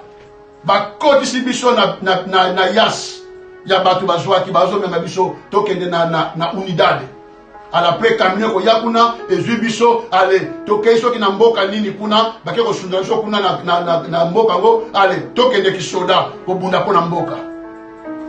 Oh bien-aimé, écoutez la dimension de la foi. Na biso soda wana soda. C'est vrai. Bokangi to poto kende ki soda. Mengala okende ki soda te. Po nzambe alobaka na ngai depuis na njini kena okende poto menanzela ngola. Beneko la kisalo kwa ngana na ngola na okende poto ki soda te. Soda zo comprendre ngate. Alobi kasi alobi so bazo na portugais kasi. Bino ba kinois, bino bosa ba makasi tro. Ba zairens. Nazo poussa le pays na ye pona senga ye pardon à libérer biso soda zo zonga sima a charger akana ye. Abiso poussa le bisusu vote mata ngabi a soda tika na yo. Ah, munduki ebeta te. Epa, você e karateka. Abi donc yo za karateka. Bino baza batabakisi batakisasa. Nabi te. Nazamu tabakisi te. Me kongo na ngai nde kisi. Oh bien-aimé, na mema soda na bambrima. Abi nazamu tabakisi te me ngai moko nde nazakisi. Oh Jésus-Christ de Nazareth. Soda lobi epa. Você é muito fetiche. Nabi te nazala ba fetiche te. Ngai moko nde naza fetiche donc munduki ekota kate na nzoto nanga. Masasi ekota kate soko beti ngai masasi ekoya epa na ngai e toucher na nzoto na ngai. Kango toucher na nzoto na ngai ekodenda ebaluki ezongeli yo. Ale yo sikoyo ekoti yo okufi bake kunda yo. Naki soda otiki. Soda lobi epa. Bien-aimé, na wana ko loba na langage ya foi. Yes. Ba koti so na kati na bish. Tozo kende na unidade. À quelques mètres ya unidade. Chéri ya soda zo tambola na balabala. Soda moni chéri na ye. Ayishi chauffeur. Eh para chauffeur a telemi. Soda kiti ate sola na chéri. Bazo sola na chéri à 15 mètres na biso. Place to ba parka ki mutuka. Soda ke sola na chéri na ye. Bazo solo la. Oh bien-aimé, yoka misala ya kondima. Soda baliko solo na chéri na ye na lingala. Nzamba permettre na yoka soda à 15 mètres azo loba lingala. Mbara moko ngala kiti na muda bis ezalaki na 17 personnes. Ngaïna pasteur José avec 15 autres. Ngala Kiti. Batmakale babide tika bato ba kobeto masasi ngabite masasi kota ngaite. Na ke pas soldat. Nabi non mon cher. To solo là. Eh pas, você muito fetucho. Votre matar ngabite tika koko matar ngaite parce que oza congolais. Ah, oza zaliwa. Na yoki yo lobi lingala ndeko nanga. Makamba portugais a susute to lo bana lingala. Na coincé soldat. Na bitolo bana lingala. Bien aimé. Koko sala ngai mabenga indeko na yo. Po yo kota Luanda kala. Na bitongi na bishi yoke mundu ke kota ngai ke pona nini na amati soda ngabi est-ce que ça na bible kende ko senga bible leba chéri na yo akena ndako ba senga bible chéri azongi akena ndako na ba keswa bible ba yena bible ya portugais na bina bango na yebi portugais te pona za zairo ni mutu loba c'est vrai mais c'est que moi je sais bien aimé na za musali ya nzambe fongo la bible na yo ba fongo li bible na bishi chéri na yenga bi fongo la bible na Esaïe mon tala verset 1 Esaïe 54 verset 17 fongo la Bible, ba fongo la Bible na Esaïe 54 verset. Abi botanga na portugais ba lobini, atanga na portugais. Na bali ba shike ngabi bo portugais na yebi bien te, mais yozo yoka lingala po lobina lingala, o lobina lingala yokanga. Bible lobi tout tard me forger contre toi sera sans effet. Tel est l'héritage des serviteurs de l'Éternel. Ngane zo mona bona musanga nzambe. Na tel me pona te ya sango malamu. So yoka ninga ipona kende kisoda. Na kende kisoda te. O kisoda pona ba koluka batete ya ba soda. Labite mutu soda ni musona hoteya ezande yo. Bongo la mathématique kisoda. Yaka na église ça na nzambe. Bien-aimés, poussés par le Saint-Esprit, les hommes ont parlé de la part du Seigneur. Je parlais de la part de Dieu en tant que serviteur de Dieu. Soda ayoki parole. Balamoko soda ba lela. Na miso kamino telemi wana avec 17 retenus. Nanga imoko. Soda ba diko lela. Moninga ne soda ba da ko ba ki de moninga soda ye et pas. Combien de temps? Abi nene nene.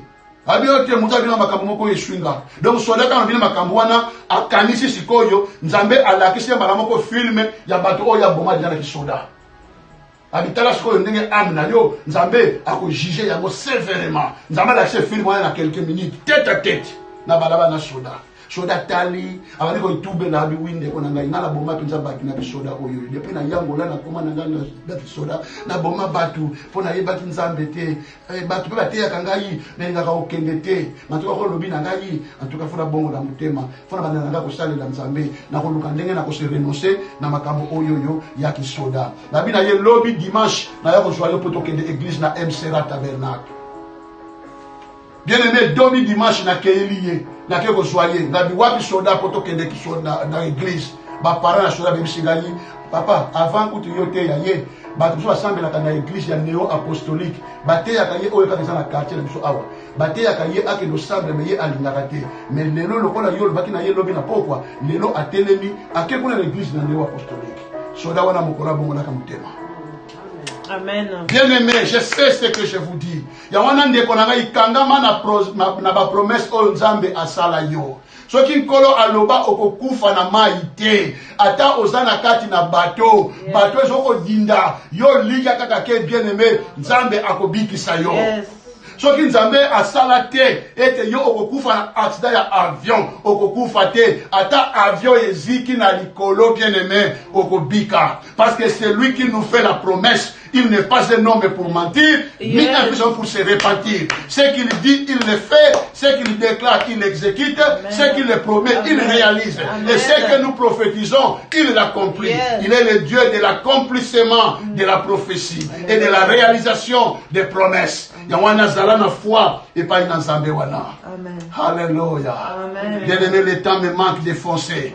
Mais tikana sosolisayo yo kaka pona kata na ngai que flèche kobanga yangote. Attention au tambour na molili. Et ici, flèche wana ezande bamakambo oyo tokokuta nango na moyi tant vivre vie na biso. Na sepeli ko sukisa awa lelo bien-aimé. Pour être tous soit tant ya kobonde la nzambe. Alléluia. Je sens dans mon cœur l'esprit de prier pour les gens. Alléluia. Alléluia. Bien-aimé na kati na ngai mateya isika oyo. Et tu as point moko esengela ki to mona pona tal sabiso ba très enflammé de l'ennemi. Mais l'esprit me dit de m'arrêter ici afin qu'elle a prononcé quelques paroles dans ma prière. Pour être yo oyo zamu sika ozolanda biso o recevoir grâce ya nzambe. Alléluia. Alléluia. Alléluia. Témoignage ya sœur moko yelinga yi. Ndeko moko azaki na pota moko na lokolo ezosila te. Ba serviteur ndenge na ndenge babondela pona ye mais sans succès. Mukolo moko nzamba asali ngolu alobi na nzela serviteur mususu. Abi ozwana problème na grande sœur na yo kangela ye motema. Limbisa ye na motema moko pe pota na yo ekokauka. Mwana wana petite sœur aboyi akangi motema alobi ndenge okangela grande sœur na motema ndenge pe nzamba kanga de guérison na yo. Limbisa ye pe okobika. Grande sœur ayoki mateya na église mais azwaki motema te ya kolimbisa ndeko na ye. Abandi okende na nzela akeyi akomi pene ya ndako grande sœur atelemi akanisi susu mateya uti koyoka na église. Mamo grande sœur a prononcé Nzambe na limbisi sœur na ngai. Banda lelo na fongoli motema na ngai po ete na limbisa ye. Esika ozali nkolo yoka libondeli na ngai. Na kokuta na grande sœur na ngai mpona baleki na limbisi ye. Na kombo na Yesu. Amen. Petite sœur asali prière wana na nzela. A continuer papa oyo etikalaki kwa koma na ndako. Tanga komi na ndako na bango akota na ndako abimi boya fanja tala lokolo boye pote baniko kauka. Apamboli nkolo. Le pardon est une puissance qui libère. Alléluia. Bien-aimé ozana pota moko ozoka. Peut-être ozoka na sa bitumba. Zoka ne bitumba wana ezalaki guidé na monde des ténèbres. Lelo yo tikala na défaut, bien-aimé. Lelo pota wana esalaka yo pasi ti lelo. Tombola loboko na yo bisika ozali. Na di mutu moko azoka pona biso Yesu Kristo. Atubaka ye fresh na mupanzi. Tombola loboko na yo bisika ozoka pota. Mpepe ya Saint-Esprit e banda. Pour visiter loboko na yo. Le souffle du Dieu vivant. Banda ko fula na loboko na yo. Pe e kausa pota wana. Et banda ko mema la douleur wana. Il est écrit, c'est de nos douleurs qu'il s'est chargé sur la croix. Dès que Yesu akufa pona yo. Na ekulusu amema mapasi na biso nyonso. Alléluia. Oh Jesus. Merci Jésus. Dès que maman yo oyo kota bana na libumu na yo. Bana wana basa menacé. Diable azo kwakela na bango flèche. Wana ko luka ko détruire bomo ina bango. Banda ko beta na libumu na yo. Banda ko déclarer maloba ya guérison, maloba ya délivrance. Pour la bana na yo. Toute langue qui se lèvera en justice, tu la condamneras. Banda ko prononcer maloba, banda ko condamner. Ma langue nyonso oyo etelemela yo. Maloba nyonso oyo monguna loba ya mabe contre yo. Banda ko condamner yango. Et c'est mon libota oyo tata na mama ba yebi nzambe. Parce que bana na yo baza ba bishi ya monguna te. Yo oyebi nzambe, frère nanga, sœur nanga. Banda ko prononcer maloba oyo. Pe bana na ba osala délivrer sika basali. Bazola la pongi malamu te. Tika mu pepe ya Saint-Esprit ya bana ko kucha na kati na ndako na yo. Afin que bana na yo bana la pongi malamu. Alléluia. Yo oyo soki pota ya opération. Que pota il faut kaukate. Tika le souffle du Dieu vivant. Et bana ko souffle la kati na pota na yo. Afin que pota na yo bana ko kauka na kombo na Yesu Masia. Alléluia. Alléluia. Oui, Seigneur Dieu de gloire. La tomboli loboko na ngali kolo pa ina yo nzambe. Kolokota makambo ya sœur nanga. Kolokota makambo ya frère nanga. Na bitumba nyonso mungu na zokobisa contre ye. Nzambe yanga okundela ye. Na kombo na Yesu Masia.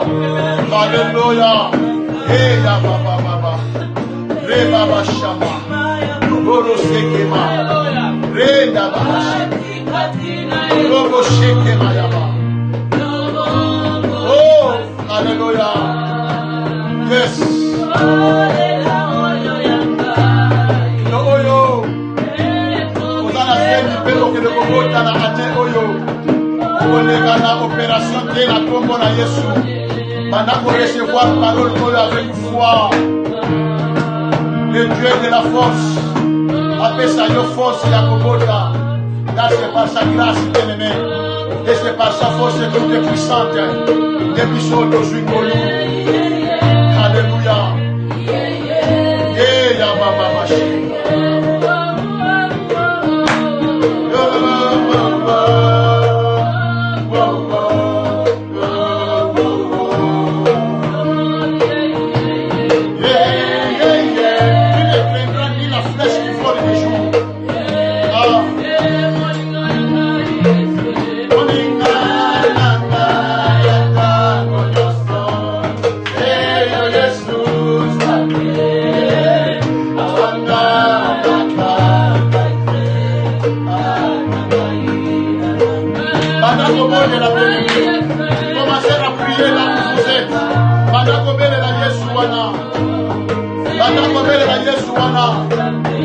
Alors qui tous les que foulez dans la plante de votre péché, vous les donne en héritage.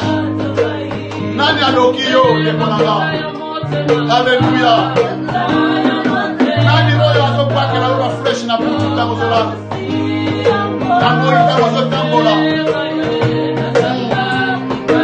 Accident est prévu pour la yo bien aimé. La dévier avec les négociations na yo na tombo na Yesu. Recevez la grâce du Seigneur. Vous allez voir ça dans la Igolou. Face à la Yobe Igolou, Seigneur. Bien-aimé dans le Seigneur.